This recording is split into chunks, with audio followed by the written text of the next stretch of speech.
Hey y'all, it's Mike G back with another review for one of Colson Whitehead's books. About a year ago, I read and reviewed his super famous Oprah's Book Club pick, The Underground Railroad, and before that I read but didn't review The Nickel Boys. That was before I started doing reviews.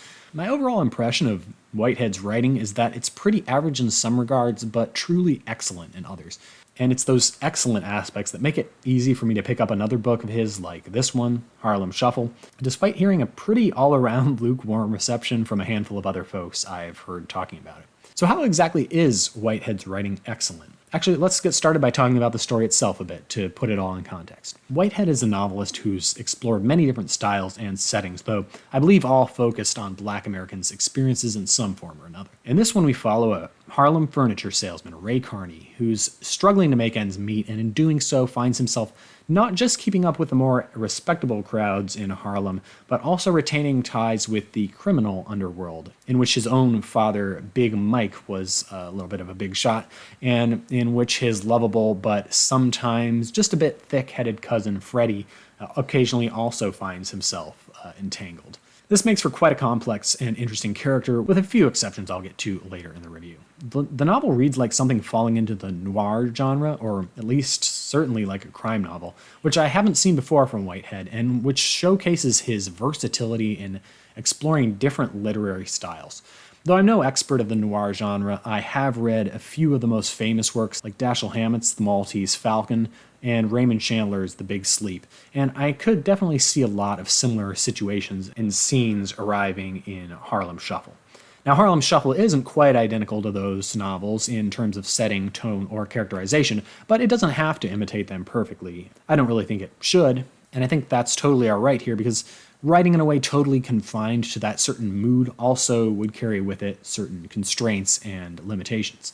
I'm not articulating this well, but I guess maybe to get more at what I'm thinking, in The Maltese Falcon, we're not exactly coming home at the end of the day to see Detective Sam Spade's wife and kids, which I think is totally a fine choice for that novel, but something that I think also is totally reasonable for Whitehead to change in his own work. I guess maybe a big contrast between these styles is that in The Maltese Falcon, the reader retains a greater sense of overall distance from the mysterious detective figure of Sam Spade than we do in observing Ray Carney in Harlem Shuffle. Of course, I'd argue that ultimately Whitehead's attempts to bring Carney's home life into his own story are kind of a failure anyway.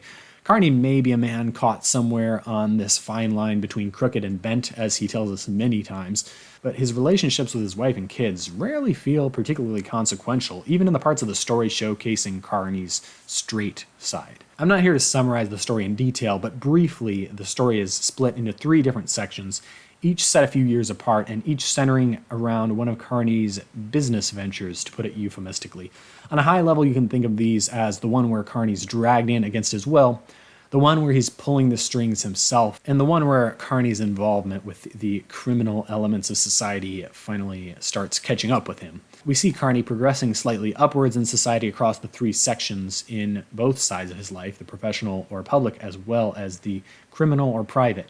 I thought this setup worked quite well, and I personally very much preferred it to something like the Underground Railroad, where we're jumping from one place to the next without ever really having the time to settle into any one place. So what is there to enjoy about this novel? Well, the excellence I speak of in Whitehead's writing is his minute attention to individual sentences, his attention to detail in setting the atmosphere, and his overall sense of the historical setting, in this case mid-20th century Harlem.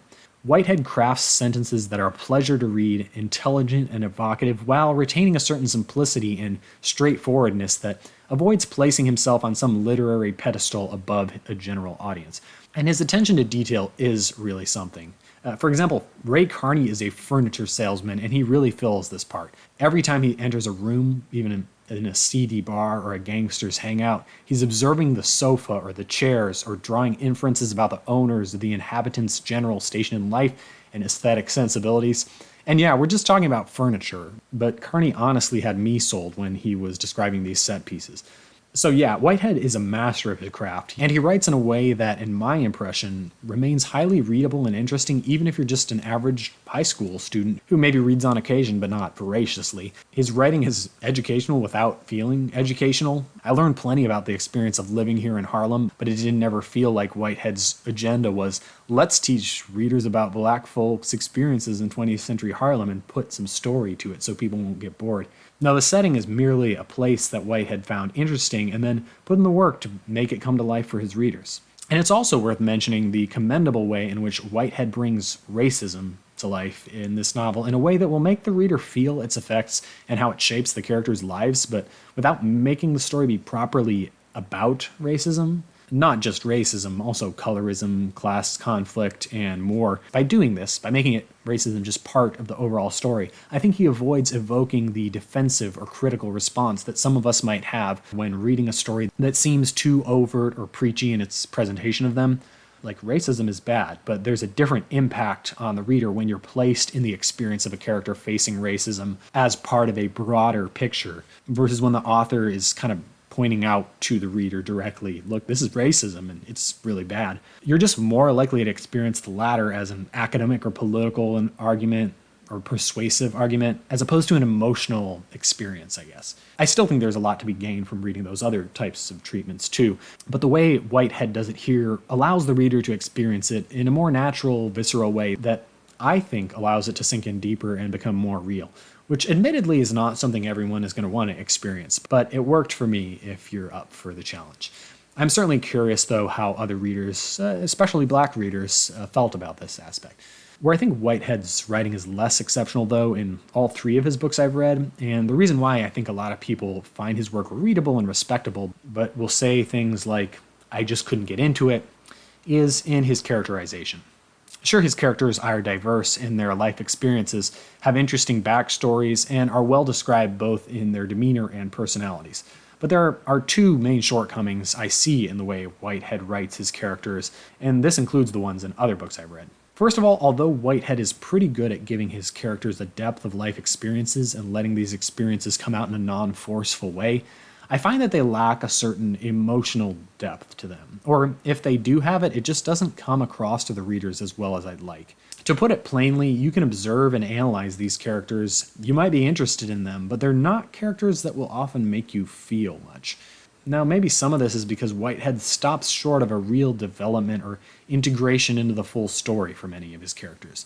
Like, he's really good at describing characters' backstories and formative experiences in incredible detail, but often that's it. Instead of this past experience being the shadow that helps us understand an exciting and complicated character in the present or in the right now of the novel, often this shadow is really the most interesting part to the character there is.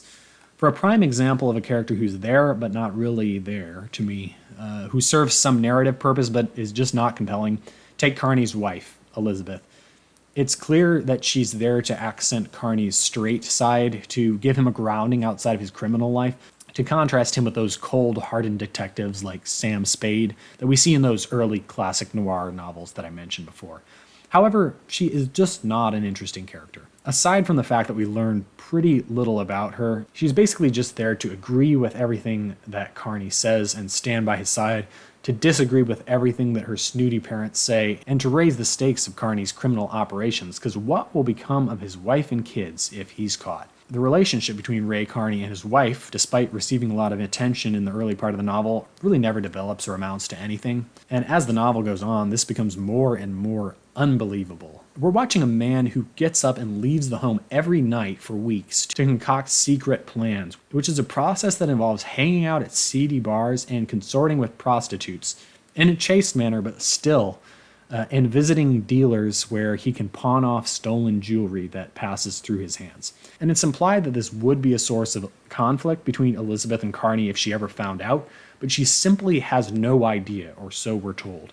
I mean, give me a break. The lack of discussion between the two, or even curiosity on Elizabeth's part about where Carney has been, makes this an utterly stale relationship and one that I couldn't care less to read about. And it misses a great opportunity to explore how the tension and stress from Carney's disreputable dealings seep into his more reputable life. Now, we do see some of that seepage when we're learning about Carney's business operations, how he manages to keep his furniture store afloat as a mostly reputable enterprise, all while working behind the scenes to cover up the shadier aspects of his operations and paying protection money to the local crime boss, which is why Carney himself is at least a bit more interesting of a character.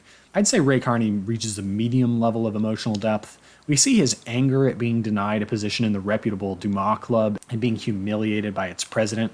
We see his fear of the consequences that could happen if something goes awry, if he gets on the bad side of the local mobsters. Although, again, these fears don't really materialize to anything believable in relation to his wife and kids. They seem more centered around his store. Or there's also some initially pretty feeble attempt to convey his fear about his cousin Freddie's safety, although this doesn't really fully materialize until the third part of the book. All this is to say, though, that I think Colson Whitehead is richly descriptive in painting a portrait of his characters' lives, their actions, their backstories, but he consistently falls short in making them emotionally compelling to an extent that would draw in the reader and really make us truly care about them. And this is maybe related to the second shortcoming in Whitehead's characterization, one that I talked about quite a bit as well in my review of The Underground Railroad, which is, actually first, let me try to demonstrate this to you. Think of a character in Harlem Shuffle if you've read it, who you found interesting, or if you haven't, but you've read some of Whitehead's other work, think of a character from one of those books instead. Now, is this character a good guy or a bad guy? Sympathetic or unsympathetic to the reader? Chances are this is a question you'll be able to answer pretty instantaneously, not one where you have to give a long and qualified answer full of nuance and gray areas. So yeah, the second problem that I have is that I think Whitehead's characters are often too simplistic in a moral or ethical sense. In the Underground Railroad, there were good guys and bad guys among both the escaped black slaves and among the white folks they encountered, which maybe goes beyond the most simplistic treatment of the topic, but I observed that there still weren't many characters falling into a gray area. Whitehead always makes it pretty obvious which characters he believes you ultimately should or shouldn't be sympathetic to by the end of the novel, and he does that again here in Harlem Shuffle. The lines are a little different this time. We see both good guys and bad guys among Carney's family members, among the criminal elements of society, and among the upper-class black folks, although those guys turn out to be bad eggs more often than not. However, we don't see too many characters that will leave you wondering. Sure, some of the good guys will do things occasionally that annoy you, but there's always ostensibly a good reason for it, or at least some understanding. And as for the bad guys, there's just not much redeeming quality to them. I just wish sometimes we could see a little bit more human decency from some of these bad characters. Not enough to make them like truly good guys, but at least to make them a bit more complicated. Instead, when you take a character like Ray Carney's father-in-law, Leland, you just end up with someone who can't even have a polite conversation over dinner without betraying what a stuck-up jerk he is. Even Carney himself is... Well, I can't say his actions never have any negative consequences, but it definitely feels like there's some shielding factor here. For a guy who's involved in criminal activity for a decade by the end of the book, he comes out with surprisingly little blood on his hands directly attributable to him, and even occasionally when there are some consequences doled out, we get the sense that the victim had it coming. Because, you know, Whitehead's been them clearly into that bad guys classification I mentioned before. So there's this sense that for most of the novel, Whitehead basically shields Carney in this way that makes him a less interesting character and ultimately also makes his decisions carry less gravity because we know there's not going to be much collateral damage. One could also argue that Whitehead's plotting isn't the strongest, which I think might be why a lot of the mainstream audience found this novel a bit boring. I'm not going to complain about that too much because although all of Whitehead's novels I've read have had some plot or at least subplots, this has never been strong enough to really drive the story forward or culminated in some epic climax. His novels do certainly have some exciting things happening towards the end, but never in a way that feels like, yes, this is what I've been waiting on the edge of my seat to get to for the last 200 pages. Whitehead's writing is, to me at least, more intended for us to appreciate the little parts. Still, I think it's fair to remark that none of his 3 novels I've read have really come together in the end in a way that leaves some profound, lasting impression. In each one of them, I enjoyed the journey and the moments in it, but didn't find any themes or overall impressions that profoundly moved me.